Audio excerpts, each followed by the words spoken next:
দিয়ে দেবো শুকনো লঙ্কা আর 5 ফোড়ন, পেঁয়াজ কুচি, দিয়ে দেবো আদা রসুন পেস্ট, দেবো অল্প একটু জল।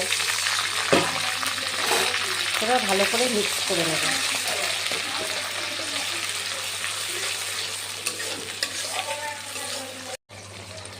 দিয়ে দেবো হলুদ, লঙ্কার গুঁড়ো।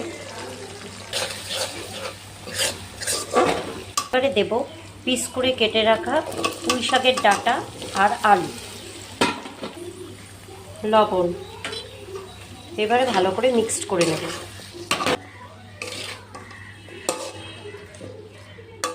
এবারে দিয়ে দেবো পুঁই পাতাগুলো,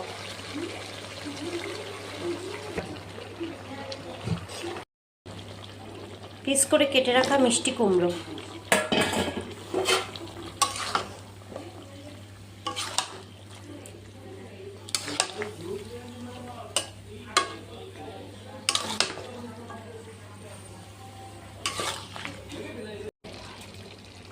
অল্প একটু চিনি দিয়ে দেবো স্বাদের জন্য।